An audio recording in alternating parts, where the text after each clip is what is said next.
My therapist is the most expensive mirror I've ever purchased in my life. I mean, she unravels my film strip. I mean, she's just another person that owns pieces of me that I don't. My therapist has coffee breath that unravels my film strip. My therapist says that I'm negative, but I told my therapist that my mind is a dark room and I have a tough time explaining the pictures.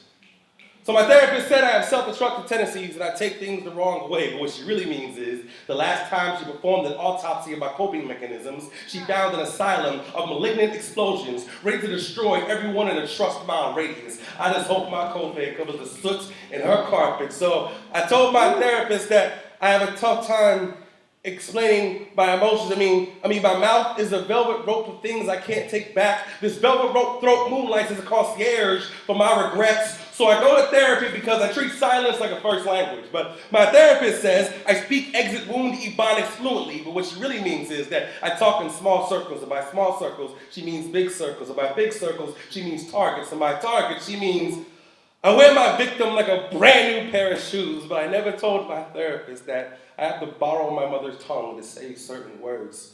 I have to sift my mother's tongue out of a reservoir of whiskey, monogamy, and regret to say things like love, bruise, depression, devotion, synonyms. I never told my therapist that my dad had this thing where he stuffed all of our bones in a bottle and drank the spirit out of our family. Why is my therapist always asking about my family? I tell her they're ghosts now.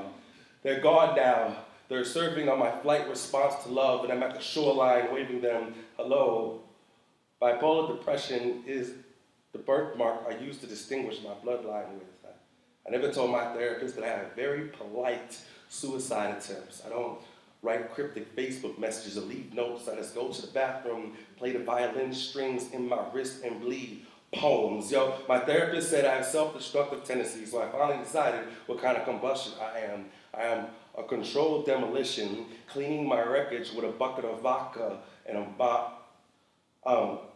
I told my therapist that I have a tough time explaining my emotions, and she said, but you're a poet. And I said, just because I have a voice doesn't mean I know how to communicate. And everyone needs someone to talk to, but not everybody knows how to speak. How y'all doing today? Y'all good or not? Good?